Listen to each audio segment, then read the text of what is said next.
Good morning, everyone. Welcome to the Audit, Governance and Oversight Committee meeting, the first ever AJOC meeting.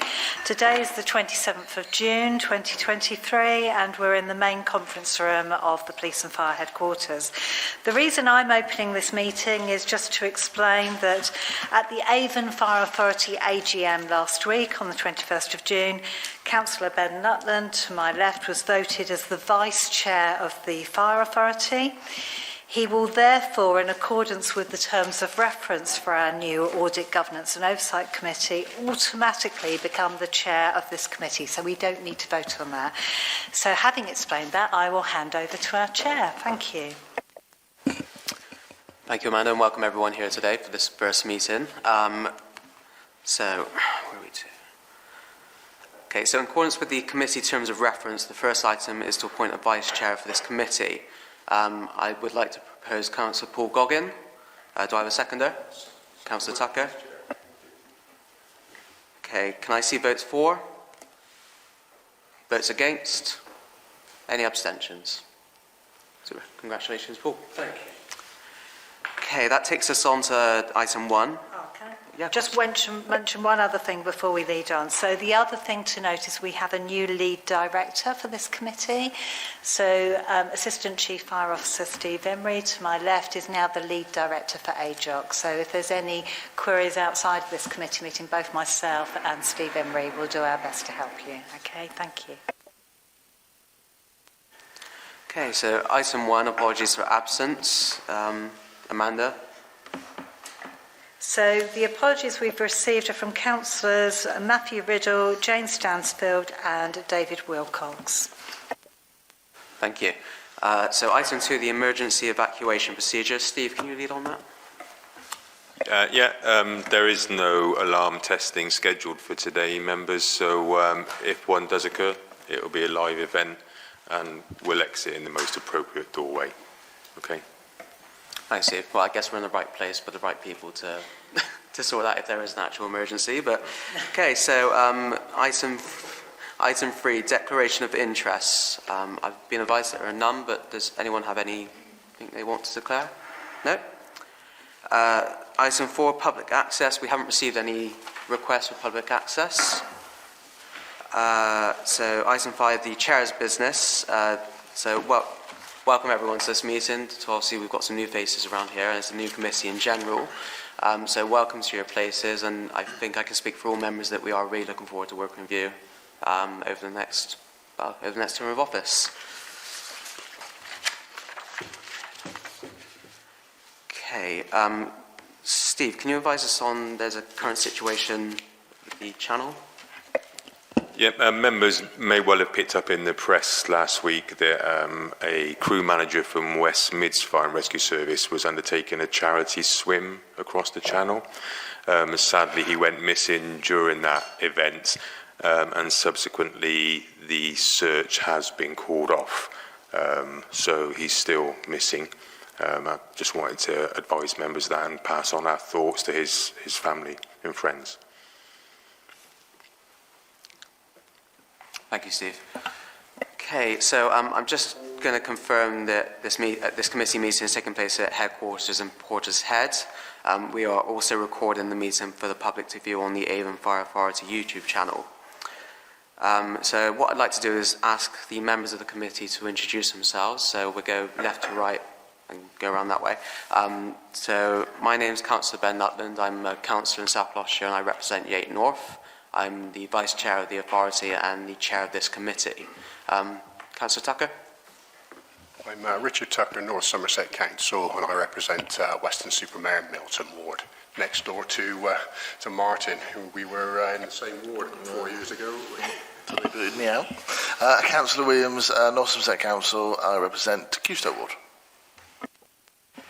Andrew Varney, Brislington West, Bristol City Council. Councillor Yasin Mahmood, Lawrence Hill, Bristol City Council. Paul Goggin, I represent Harcliffe and Willywood Ward in Bristol. Okay, now I'd like to ask the officers to introduce themselves. So we'll start with Steve on my left and work our way around. Good morning, Steve Emery, one of the Assistant Chiefs for Avon Fire and Rescue Service. Good morning, I'm Verity Lee, the Statutory Finance Officer. Good morning, I'm Angie Feeney, I'm the Director of Corporate Services here at Avon Fire and Rescue Service. Morning, Claire Bentley, Head of Finance, Avon Fire and Rescue Service. Good morning, Simona Hansen, Health, Safety, Wellbeing and Fitness Manager for Avon Fire and Rescue Service. Mark Jones from RSM, we provide the outsourced internal audit service. Caroline Taylor, Head of Corporate Assurance, Continuous Improvement and Planning for Avon Fire and Rescue Service. Good morning, Emma Bowen, Democratic Services. And good morning, Amanda Brown, Clerk to Avon Fire Authority. Okay, thank you everyone. Just some housekeeping. If you've got a phone on you, please put on silent throughout the meeting. If you have a point to make during the meeting, please raise your hand and I'll take them as I see them. Any issues, please flag to me as soon as you can. Okay? Okay, so I'm now going to advise that any voting required will be taken place by members and that a show of hands will be asked for. The first will be any votes against, any abstentions and any votes for. Okay, so now we're on to item 6, minutes of the ordinary meeting of Audit, Governance and Ethics held on the 22nd of March 2023. I'd like to ask the members to approve the minutes, and I would like to include the confidential minutes from the previous meeting in that as well. So can I have a proposer? Councillor Paul Goggin, seconder, Councillor Richard Tucker. Okay, any votes against? Any abstentions? Any votes for? That's great, that's passed.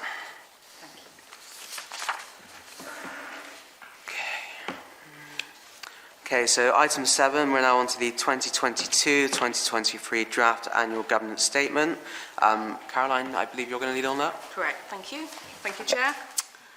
So I'd like to present the annual governance statement for the year 2022-23. This is a decision paper where members of the committee are asked to approve the draft annual governance statement. Each year, we're required to produce an annual governance statement to comply with the Accounts and Audit Regulations 2015. The annual governance statement sets out how the Fire Authority will comply with these regulations and will ensure that high levels of governance are provided across the organisation. The annual governance statement is written to provide a clear assessment of how the governance framework has operated over the past financial year, so it's a backwards-looking document. Following the recommendations from the recent governance review by Vale Consultancy, the annual governance statement has been restructured this year with a short executive summary up front and the sit for solace framework and principles used to structure the main body of the report, which has helped to ensure the statement remains focused and provides stronger narrative on assessing our governance arrangements against these important principles. We have also looked this year to increase the use of links to relevant documents in the report. The main body of the annual governance statement report is now 15 pages, with Appendix A providing the outcomes of the more detailed assessment. So if I can take you to section 12 on page 34.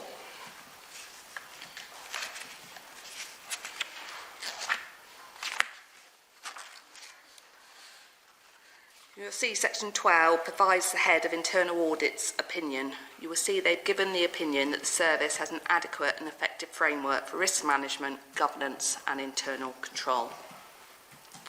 If you then look at the following section, section 13, you will see that sections 13.1 and 13.2 will need to be updated with the external auditor's opinion on the financial statements and on how we provide value for money when their work for the 2022-23 financial year has been completed.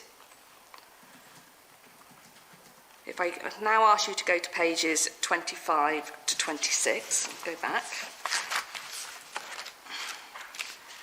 You'll notice these two pages pay particular attention to culture for the year 22-23, especially taking into account the national focus and the national media reports on values and culture in fire and rescue services during 2022 and 23, and the HMICFRS Spotlight report. And it provides assurance on the arrangements we have in place to accelerate the culture change in Avon Fire and Rescue Service. If I take you to page 32 now. And paragraphs 10.4. I'm just going to remind members that internal audit carried out a review of financial controls focused on our purchase to pay last year, and it provided a reasonable assurance rating. And on page 34, section 14, we've got the conclusion. So just to make members aware that we've carried out an annual review of effectiveness during April and May 2023 against the sit for solace principles of good governance, when managers, heads of service and statutory officers have been asked to evidence how good governance is being demonstrated in our authority. On the basis of the annual review of effectiveness and the evidence provided, we consider that the governance arrangements are adequate and effective. Also on page 35, you will see under section 15, paragraph 15.2, that the annual governance statement will need to be signed by the chair of the authority, the chief fire officer, the statutory finance officer and the clerk. And moving on to page 38, this is Appendix A.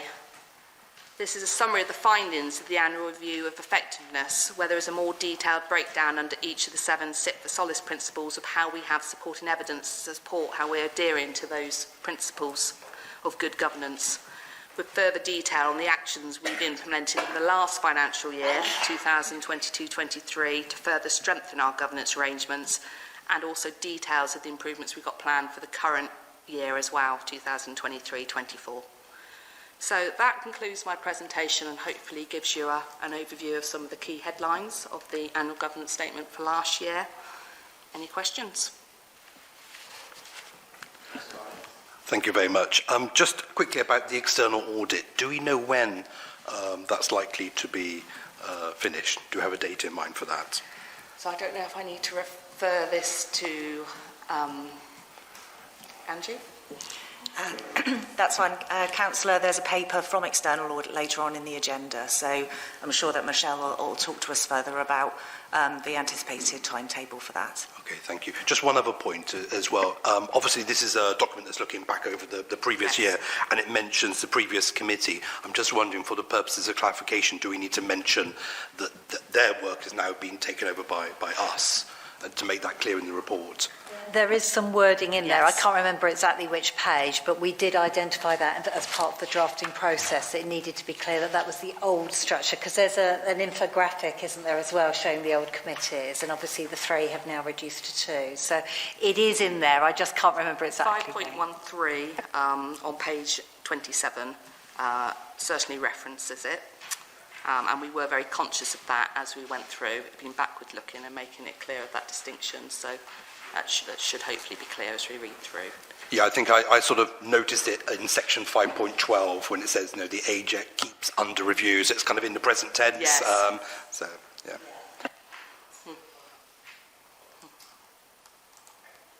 Any other questions? Paul? Thanks. Sorry, I'm losing my voice. Too many speeches. Just wanted to say, Caroline, to you and your team, thank you for providing a concise, clear report in plain English. It's very, comprehensible. Thank you. Thank you.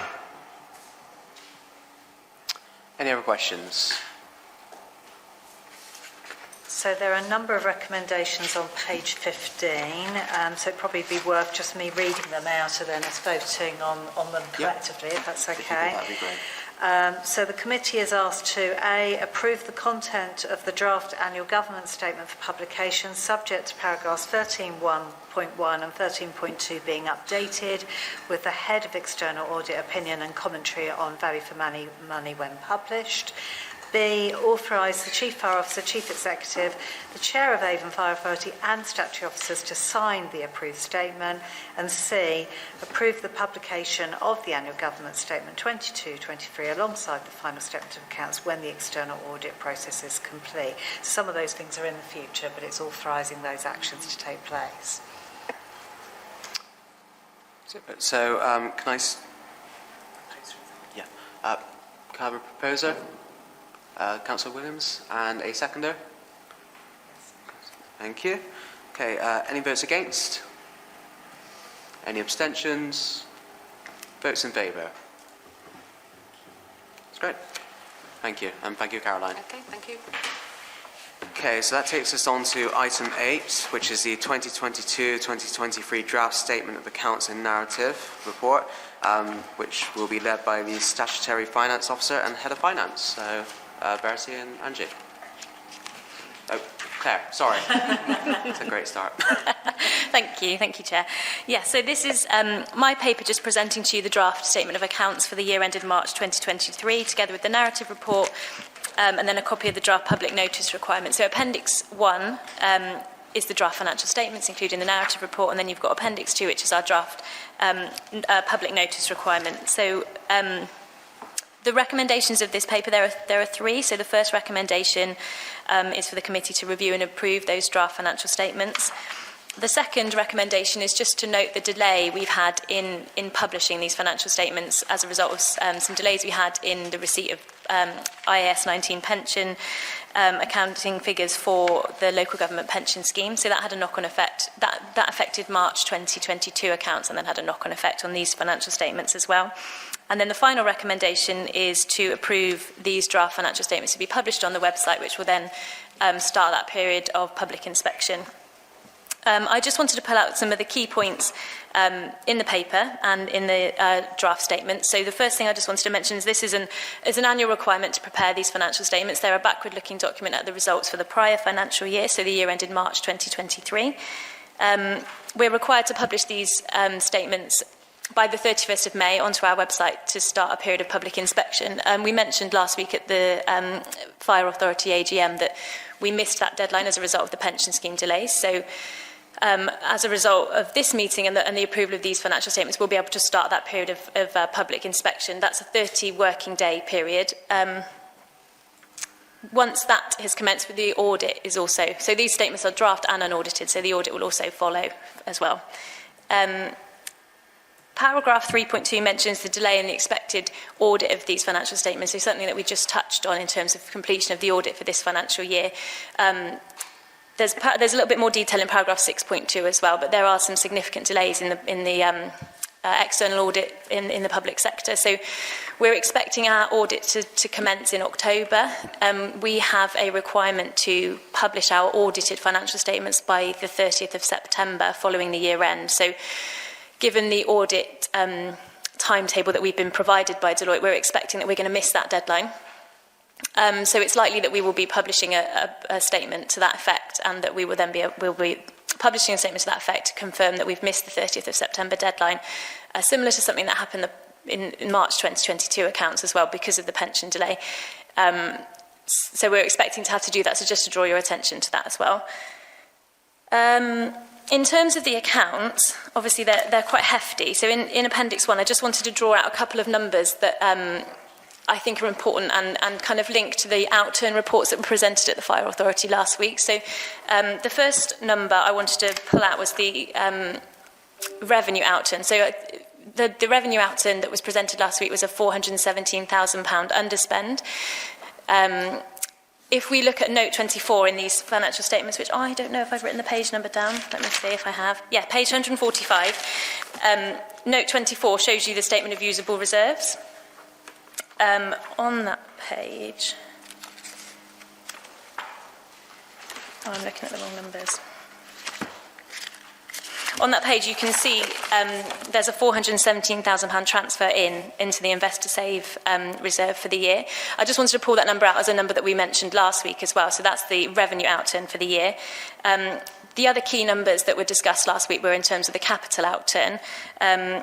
There are 2 numbers at the bottom of this same note, which are around the capital the use of the capital reserve. So you can see there's a transfer out of just under 3.9 million in the unapplied capital receipts reserves. That's something that was mentioned and talked about last week in terms of that has fully utilised the reserves that were created as a result of the sale of the previous headquarters. And there's been 101,000 used out of the general capital reserve as well. There's one other note that I just wanted to draw attention to, which is note 13 on page 126, which is the property, plant and equipment note. So in here, we can see the figure from the capital outturn. So we mentioned a figure last week of just under 4.2 4.2 million in terms of total capital spend for the year. The additions line in this note in the top table, you've got the 4.172 million there of spend. That is £15,000 different to the number that was presented in the outturn last week, but that's just to do with the PFI. You can see in the PFI column there. So they were the only numbers I wanted to pull out of the accounts. Obviously, there's a lot going on in there, but I thought they were the ones that were most relevant to relate to where we are in terms of our results for the year. The final thing I wanted to touch on in terms of my paper was in sections 5.6 to 5.9. It's just something that we've included around the ongoing fee discussion for the prior financial year audit, so the year ended March 2022. So there is an agreed scale fee for the audits as a result of the PSAA kind of audit allocation of public sector audits. So we were expecting a fee of around 35,000. Deloitte are proposing a fee of around 100,000, so there's around a 200% increase in the fee there. So it's something that we are working with Deloitte now. It's ongoing discussions to kind of ascertain how much of the delays that we experience in the audit and how that relates to the fee that we should be paying. So we're working with Deloitte on that at the moment. If we cannot come to an agreement between us in terms of a dispute resolution around the fee, the PSAA can get involved. They will gather evidence from both sides and they will determine the fee that's appropriate, and then Deloitte will invoice based on that. So just to kind of give you an update that those kind of conversations are ongoing. And I think that's all I wanted to say, so unless there's any questions. Yeah.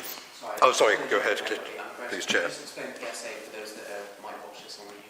Oh, yeah, sorry. So PSAA is Public Sector Audit.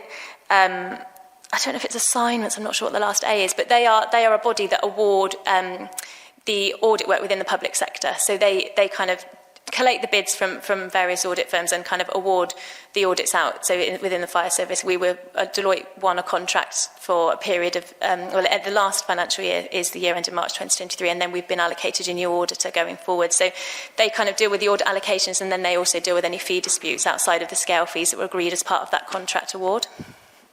That's great, thank you. Andrew. Yeah, thank you very much. Yes, my question was about the external audit fee update and just basically the work of the PSAA. So when they make a decision, is that a decision that both parties have to agree with? So it's like an arbitration service. They come up with the figure and then Deloitte can't refuse to honour that figure. That's my understanding, yes. Okay. Yeah. Perfect, thank you. Councillor Tucker. Thank you, Chair. Yes, I was at a WECA audit meeting last week and I picked up that from their external auditor's report that fees or the actual work itself over the last sort of 10 years has become, particularly in the public sector, far more complex, and obviously that's had a knock-on effect into fees, and obviously the resources available to do the job is impacted on deadlines. I suppose there's not much we can really do about that in terms of everything comes down to demand and supply at the end of the day, I suppose, and in terms of our own deadlines here, as to what you alluded to, there's not much else we can do. Yeah, I think you're right. I mean, I think Michelle is next on the agenda, I think, and she might be able to give you a little bit more update in terms of the pressures that they're under, but definitely I think it's true to say that the amount of work that auditors have to do in the public sector now is increased, and it's more difficult to provide audits within those scale fees. And then in terms of the kind of delays in public sector audit, the fact that we're having to wait until October for our audit to start and missing that deadline, I think that is a case of there isn't that much that we can do about it, and it is the general, it's across the sector, not just us that are experiencing that delay. Thanks, Verity. I will add that obviously, as Michelle is here from Deloitte, she will be able to answer the Deloitte-based questions in terms of their approach and how they're setting things out. Do we have any questions for Verity in terms of this? Yasin? Technical question regarding for the delays last few years just mentioned. Would you like to confirm that the coming years that to be an update? I know this information depended the Avon, they call Avon Pension Fund. So would you like to confirm that you are going to achieve next few years, coming years? In terms of receiving the information from the pension fund? Yeah, to update that together on time to be audited. Yeah, so we've had I'm just checking with Claire, we've had the information we've had from the local government pension scheme, we've had the information for both March 22 and March 23 in the recent months, which is why we've been able to prepare a set of draft accounts as they are now. The problem we had last year was because of the delays in finalising those accounts, some subsequent information meant that the valuations had to be done again. So as long as we don't experience significant delays and have something like that happen again, we've got the information as it currently stands. That's great. Any other questions? No?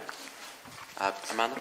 Shall I just recap the recommendations? Because we might need to tweak C with the date, that's the only thing. But anyway, so the committee is asked to A, review and approve the draft 2022-23 Statement of Accounts and Narrative Report to enable Avon Fire Authority to meet its public notice requirement.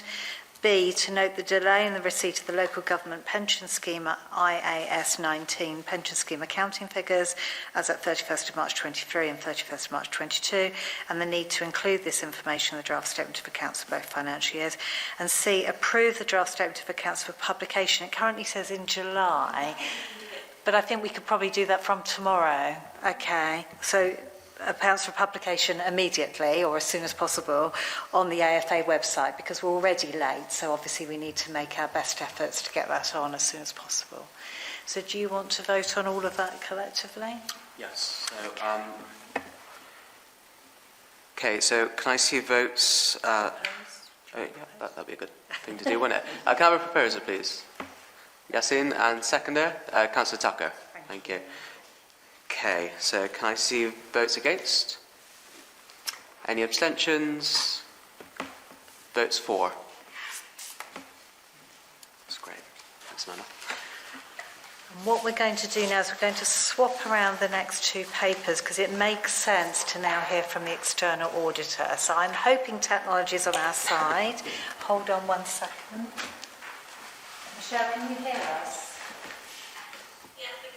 Okay, so if you could just keep your voice as loud as possible, that would be great. Okay. Amanda, would you move that screen? Of course. Look at Michelle. Thank you. Of course. Okay, that's fine. Right, so Michelle, if you could maybe present your external audit plan 23-24 report, and then it sounds like you'll have a...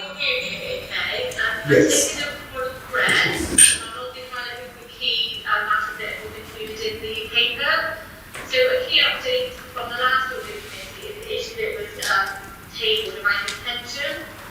So there has been lots of discussions around this point in terms of the overall portion as a whole, the area of the SIGMA, and the conclusion which has been communicated to the authority that the pension liability for March 22 needs to be reviewed and updated based on the updated membership data. So that has been completed, and we have got a report. There's been an increase in the pension liability by 3.2 million, which is material. In order to test that balance, we are relying, or have to rely, on the pension scheme auditors. So we requested their assistance to test the underlying membership data back, I think, at the end of April, beginning of May. They responded to confirm they could provide that evidence to us by the 31st of July. So we will be working to sign the 2022 audit as soon as that's received and complete the audit procedure on that area. So that's an update in relation to 22 and the timetable. In relation to March 23, Derek has given an update in terms of the timetable. Unfortunately, we have had to review the government portfolio as a whole, and there's a couple of reasons why the audit has started on the 30th of October. One is resource, clearly, and part of that is due to the number of March 22 accounts, which haven't been signed due to the pension issues. I think that's a significant proportion of 2022 audit. Haven't been signed yet for that issue, so we need to prioritise getting those completed. And also, there are a number of audits where, the 2022 audit hasn't started because the 2021 accounts haven't been signed or just signed. So it's just really looking at the portfolio, getting back on top, and having a credible plan. And the local government as a whole, I should deliver all of the audits clearly by the end of March 24.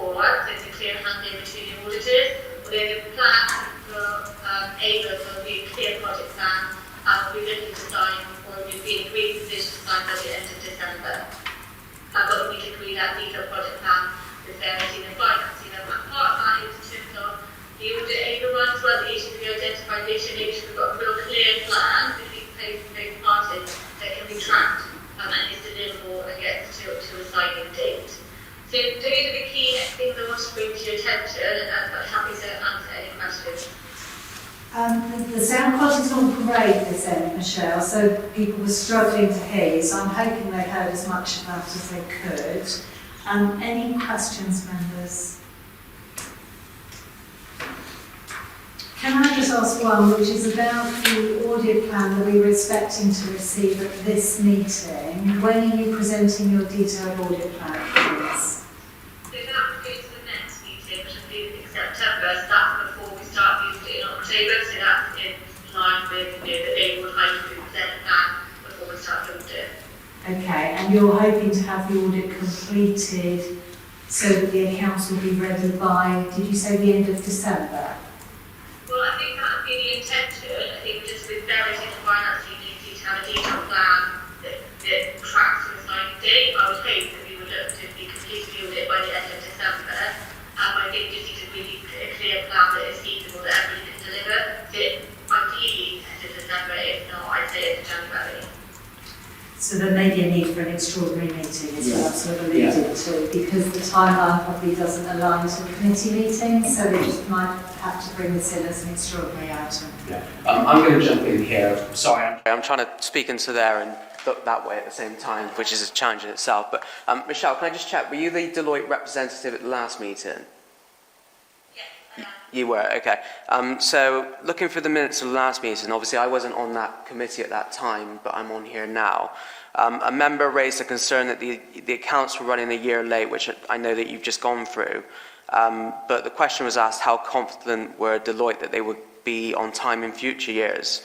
And that Deloitte confirmed that in terms of the 2022-2023 audit, resource had been planned over the summer and it would look to complete this in a timely manner. Could you speak to that statement and whether you still agree with that statement and whether you're on track? Well, so we're not on track. So that statement, so at that point in time, staff was booked in his audit, and the plan was that the audit would be completed over the summer. I think as an audit firm, I've been challenged personally on that, and I've been challenged that those resources need to move from Avon Fire, move to other audits which are in a worse position, and look to clear the 2022 audits that are unsigned.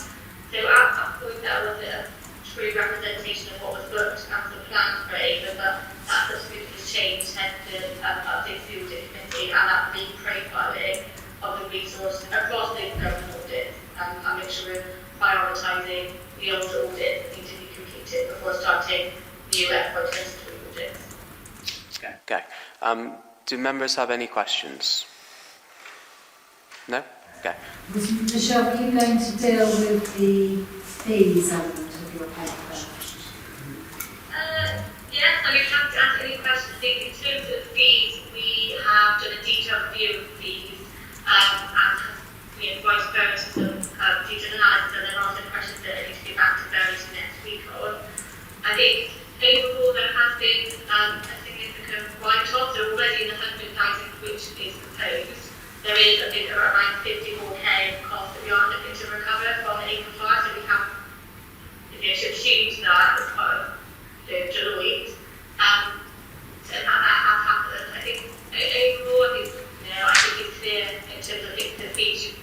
It is clear from my point of view that an audit just can't be done, the scale fee of 25k. That in terms of the amount of work that auditors have to do, it's increased significantly in the last 5 years.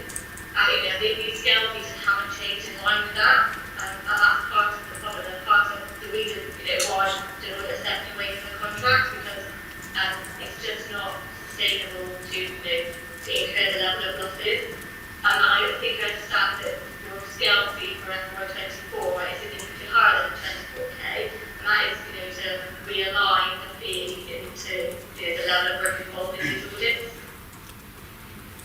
Is your understanding, Michelle, the same as Verity's, that representations, if necessary, are made to PSAA and they make a final determination about the fee which can be applied?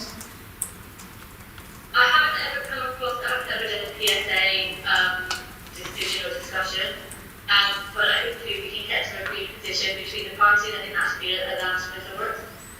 But just to clarify, Deloitte have already written off 54k costs in relation to the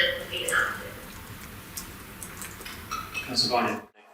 Yeah, thank you very much. Yes, regarding the PSA arbitration process, is it the case that both sides, as it were, need to agree to initiate that process, or can one side determine that that's the way they want to proceed?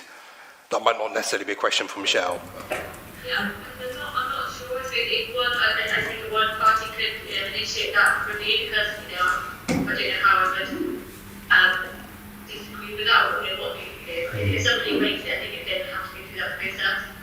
But I would say we should do everything to avoid that. I think that would be just a red clue. Any final questions? I think we're okay. Okay. So I think today we're just noting this report because it's an update, Michelle. So I don't think there's any audit plan to approve, which we'll bring into the next meeting. So thank you very much. I'll close the call now. Thank you. Good.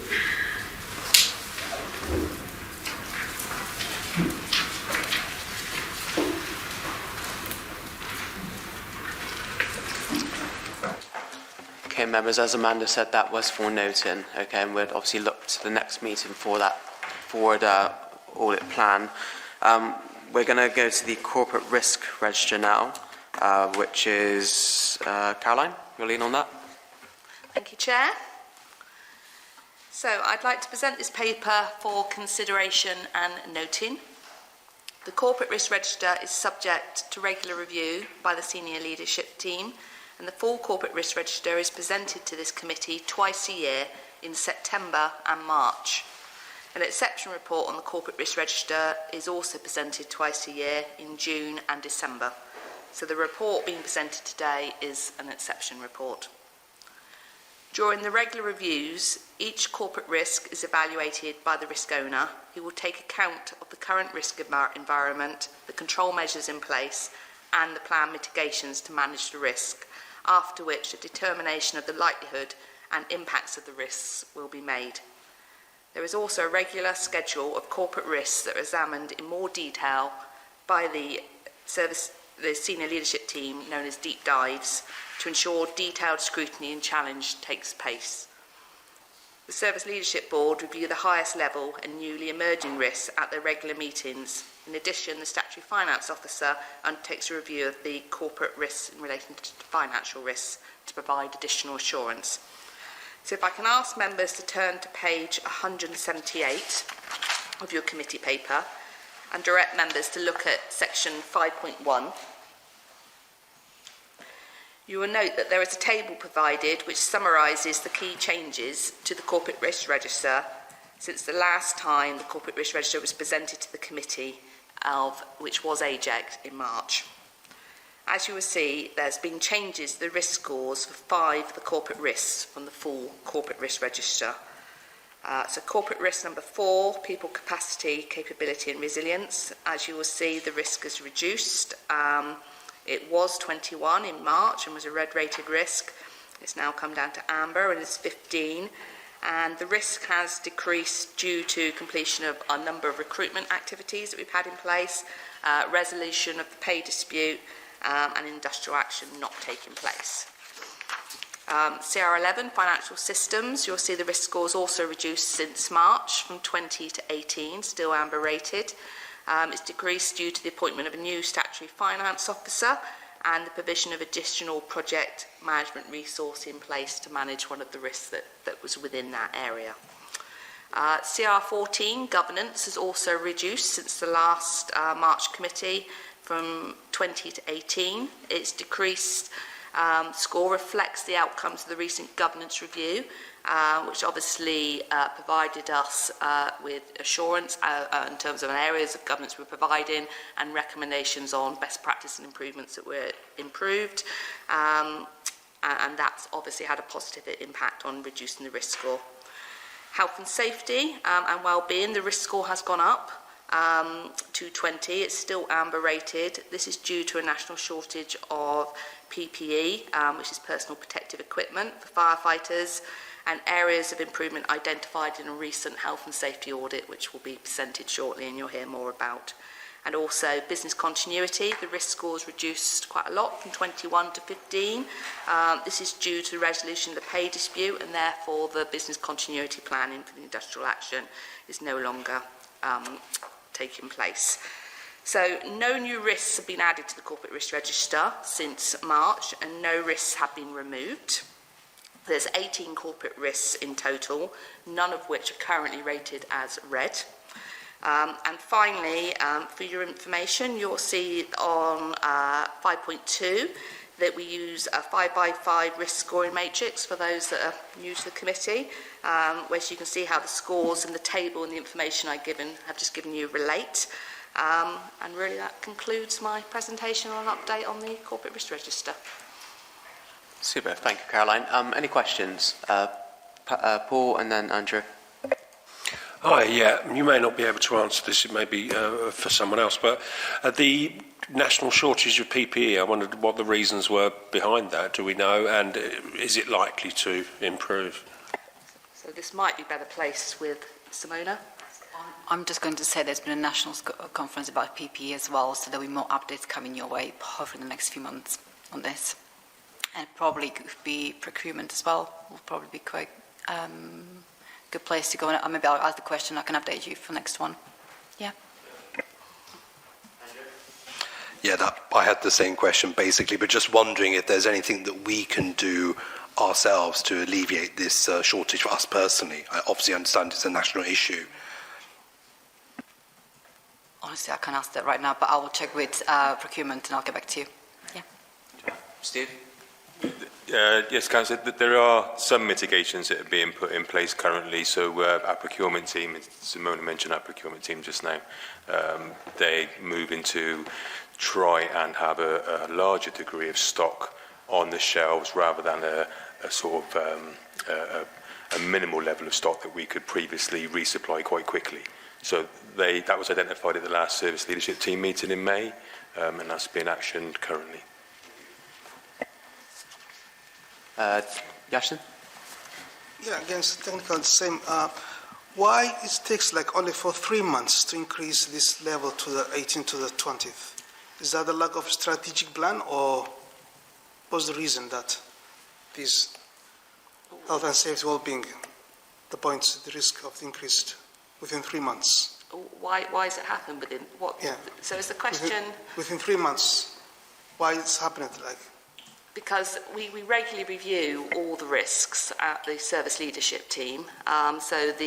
We produce reports to committee 4 times a year, so we're given an update, I suppose, from the last committee to now, because it's an exception report to make you aware of what the changes have been since the last time this has been, and I appreciate there's some new members presented, so you can see that it's changes, but every month we are getting updates and we're reviewing the risks and monitoring what's happened.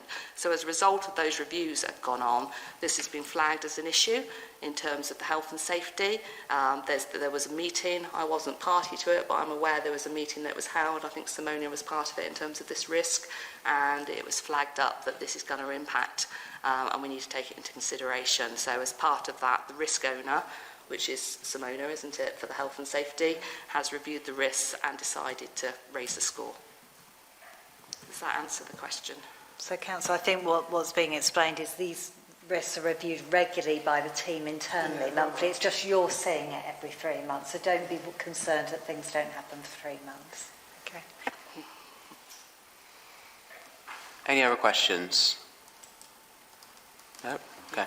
I will add actually that, having looked at the table that we've got there, the stuff that we can actually control, our risk has dropped, and it's only the national picture which is actually impacting on the general look of these things. So actually, just well done to Caroline and team and Simona for actually the work that we've actually managed to get done over the last 3 months, improving our own position, has greatly improved. So well done and congratulations on that.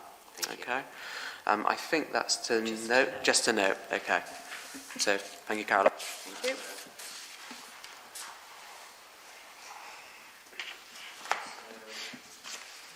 To 11 now? Yeah. So item 11 now is the internal audit report, the health and safety report, and the annual report 2022 to 23, and the progress report 23 to 24. which RSM are to present. I think, Mark, you're going to lead on that? Yes, good morning, everyone. So, first of all, I'll take you through the health and safety report. So, just for the benefit of the new members, every year we perform a series of audits in accordance with an agreed plan. That plan is risk-based, and this particular report is the last report that's coming through to the committee in relation to the 22-23 year. I mentioned that it's risk-based, and obviously we've just heard on the agenda the discussion around the health and safety risk, but we outline a little bit about that in our executive summary, where we point out the increased risk of injury, long-term illness, mental well-being concerns associated with that firefighter role, and we explain how Avon Fire manage these risks through the health and safety well-being team and use the OSHAN system to report incidents and near misses. And we've also noted in that executive summary the HMIC FRS report from December 21, which highlighted that there was a clear approach to health and safety, but it did note some training issues. So you'll see in our conclusion that we've concluded that there is a framework for controls for managing health and safety incidents, and there is appropriate reporting of information up through the governance structure. But we have noted a number of issues that have led us to conclude with a partial assurance opinion. So again, just for the benefit of the new members, with these assurance reports, we offer 4 levels of opinion, 2 of which are positive. There's substantial assurance and reasonable assurance, and then there are 2 below the line, shall we say, negative opinions. Partial assurance is the next level down, and then there's minimal assurance, which is the lowest level of opinion that we offer. So this is a negative opinion. So why have we given this one a negative opinion? We've agreed with management the need for 8 actions, one of which was a high priority, and there were 5 medium priority actions and then 2 low priority actions. So just running through briefly the high and the medium priority actions that arose from this report. The high one was around incident reporting and investigations, where we noted some issues with the completion of reviews of incidents in a timely manner, and also some outstanding actions. So the action we've agreed with management is for outstanding reviews of actions to be reported as part of the quarterly health and safety and wellbeing scorecard reporting, and that's the key issue that we picked up on. Just briefly, the medium priority actions. There was a medium priority action looking at a means of improving the completion and quality of the incident investigations.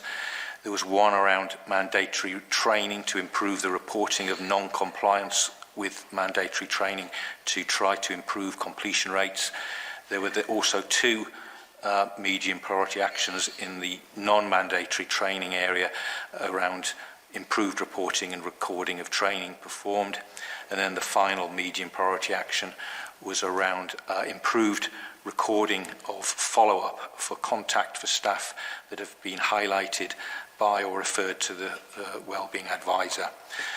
All of these actions have been agreed with management with agreed timescales. So I'll pause at that point before we move on to the other reports and take any questions.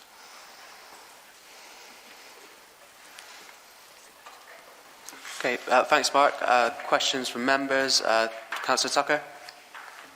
Yes, thank you, Mark. It seems a lot of the slight concerns, I suppose, revolves around scheduling of training. I suppose that's always a difficult thing to do, and I guess we use external training providers in many instances. Does that sometimes cause issues at all in terms of scheduling from their point of view, where they're dealing with other authorities? Can I answer that? Yeah, thank you. Before I answer that question, I just want to say thank you to Trevor as well, because we're working with him and he was absolutely brilliant as an auditor. Fantastic. So we don't use external providers to provide the training. Also, I should say before I answer this as well, I'm new to the service and I basically started on the first day of the audit as well, so lucky me. We provide the training ourselves, and what we put as an action, especially for this one, for incident investigation training, is to review the current training and then how we're going to deliver it face-to-face and whether there is a need for e-learning. So because this audit is based on previous data, which currently, well, we've not been able to find any evidence of where the data was stored. We've been able to say, yes, we provided this amount of training, but going forward, there will be a plan of trainings that we're going to put in place. So for the next meeting, we might be able to give you dates as well and updates on which trainings and which days are scheduled going forward, and also for which groups, like crew managers, watch managers, station managers, and then we want to open it up to non-operational staff as well. So it's us actually putting the training together in place and creating a schedule. Is that all right?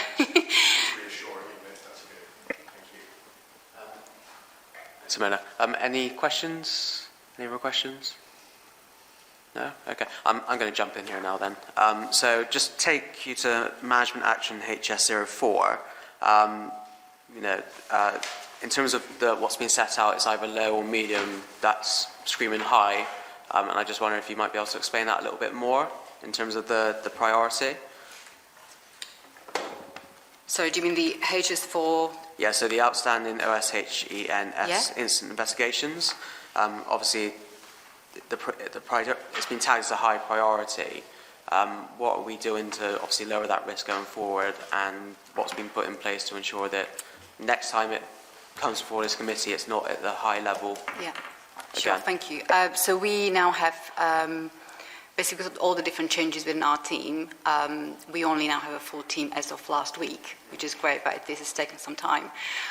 So we have a senior health and safety advisor, and then we have a health and safety officer now as well, who's been made substantive in the role. So one of her priorities is to basically keep an eye on all these different investigations going through Oceans and looking through all the ones that have not been closed or actioned, and looking at where we at, whether it's just basically a touch of a button that someone forgot to press on Oceans to say, yes, action's completed, or whether we need to follow it up. So basically the reassurance is that we have a person who is substantive now, and that's one of the priorities. And we're going to be reporting on the number of investigations and actions closed on a quarterly basis to the Health, Safety, Wellbeing Committee, Strategic Committee. The first one is coming up on 12th of July, so that's where our first scorecard will be presented. Great, thanks for that. And obviously, I think it's reassuring for us as committee members that actually there is someone there that's directly responsible, and you can put a name to a task, and we can see how things improve come the next committee meeting. Okay, I think that's everyone covered. Everyone happy? Yeah. Oh, sorry, Mark, you're going to the next part, I believe. Yeah, I'm happy to go on to the next one. Thank you.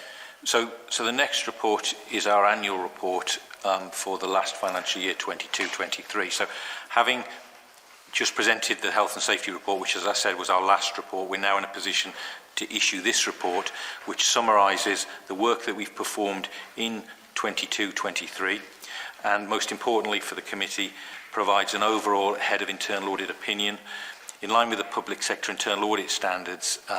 As the head of internal audit, I'm required to give you an opinion on the adequacy and effectiveness of your risk management, your governance and your control processes. And you will see that the opinion that we've actually given did feed in to the annual governance statement that you considered earlier in the agenda. So it's part of that assurance framework that you have to take into account. So the opinion that we've given is the key part of this report. Again, we have 4 opinions that we give in our annual opinion format. Again, 2 positive, 2 negative. This is a positive opinion. It's the second of the 2 positive opinions. We very rarely give the top opinion, which would mean that basically we'd found very, very little in our internal audit work. We raised very, very few management actions. And if that was to be the case, I'd probably wonder if we were looking at the right areas in the first place. The fact that the plan was risk-based, it was agreed by the committee alongside with management. It has identified some areas where we've needed to agree some management actions. I'm comfortable that we've had good coverage and that we've been looking at the right areas, and I'm comfortable with the opinion that we've been able to give at that second level, and that is in line with previous years.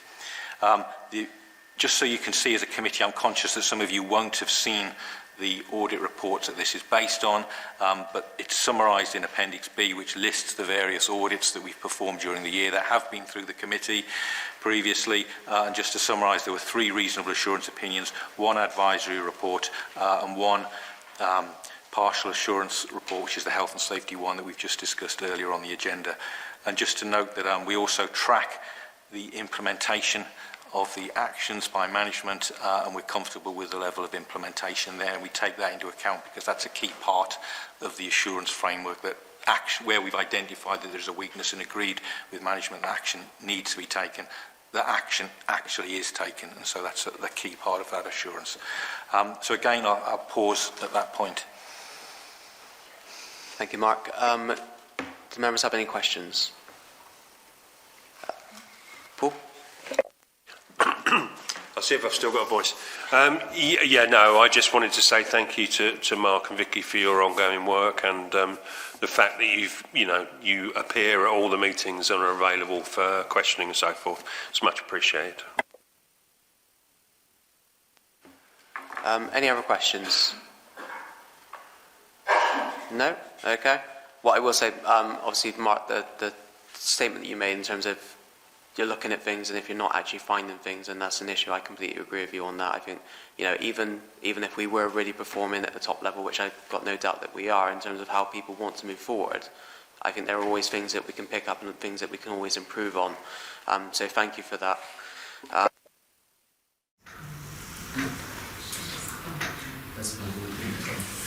Okay, and Mark's going to go on to this last report. So the last report, to every meeting we bring you a progress report which just updates you on the progress in terms of the delivery of the planned work. As I've said, 22-23 is now complete and finalised. You've seen the annual report for that. So this paper is focusing now on the 22-23 plan, and you'll see that we've set out the list of the audits. We've got the agreed dates. I'm conscious that this committee didn't actually agree the plan. It was AJEC that actually agreed the plan, but this is the planned series of audits that we've got, the first few of which will be flowing through to this committee in September. So the key point from this paper for you to note is that there's been a slight change in the timing of 2 of the audits. We've been asked to move the prevention audit back to January, but to ensure an even flow of work through the committee, we've brought forward the cybersecurity audit in its place. So it's just a little bit of juggling between 2 audits, and we're just asking the committee to note that. And that was all I wanted to say on that progress paper. Thank you, Mark. Any questions from members? Paul? Sorry, just a very quick one. What exactly is prevention? Do you want me to pick that up, or is there also someone more qualified willing to talk about it? So prevention is one of our statutory responsibilities, to educate the community in how to prevent fires. You'll know them, Councillor, as home fire safety checks and community events, etc. Thank you. Okay.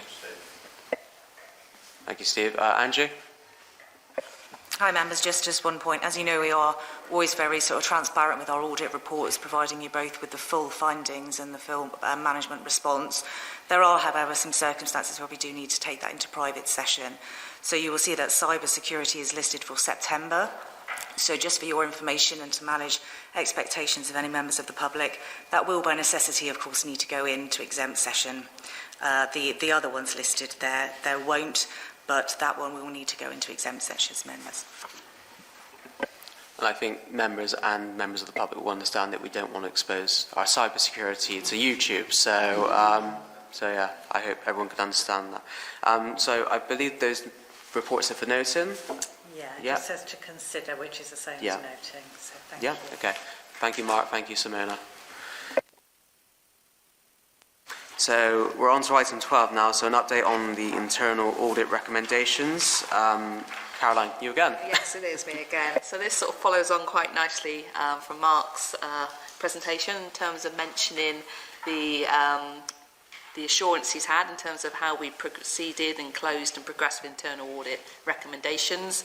My report is going to just give you an overview of where we are with those. So the first thing to say is the report has one recommendation, which is to note the progress made against the internal audit recommendations and management actions. If I can ask members to turn to Appendix 1 on page 236. You will see there are two tables providing a summary of progress for the internal audit actions from the year 2021-22 and 2022-23.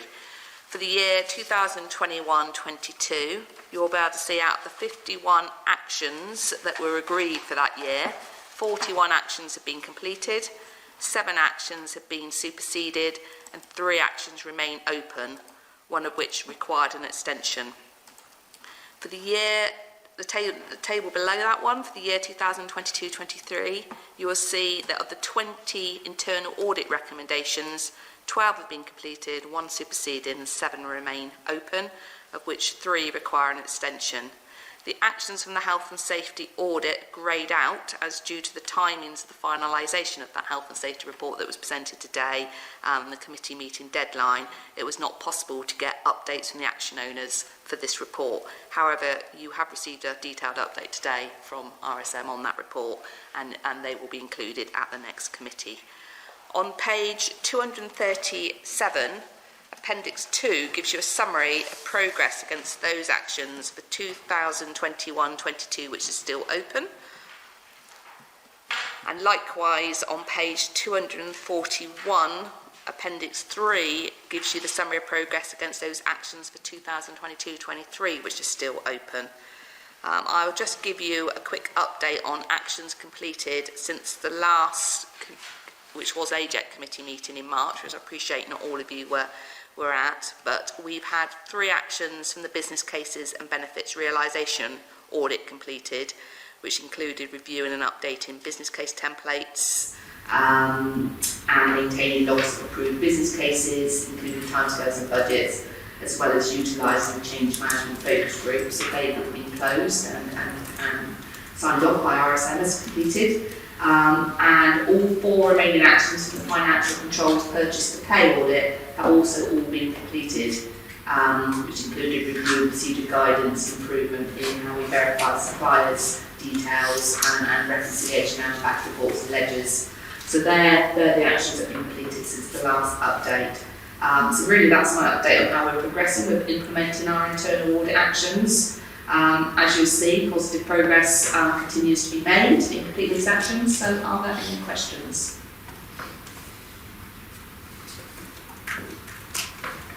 Councillor Tucker. Thank you, Chair. It's just on the page 237 in terms of the resource concerns that are raised with fleet. We're trying to work out how that sort of fits in with the software systems, and it seems to be running reasonably smoothly, but it seems as though there are improvements that could be made if they can get their resources. Is that pretty much? Yes, and it's not my area of expertise, but from the feedback and conversations we've had, it's very much been a case of they've got this manager vacancy that would be responsible for fulfilling that action and dealing with it.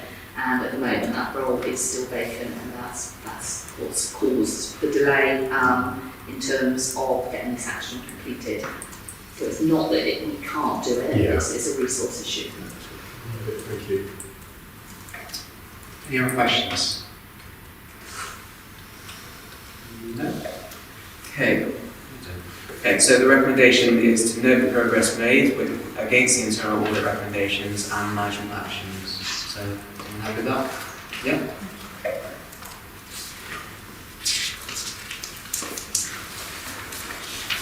Okay, so that takes us to item 13, which is the date of the next meeting, which is Wednesday, the 20th of September 2023 at 10:30 at HQ.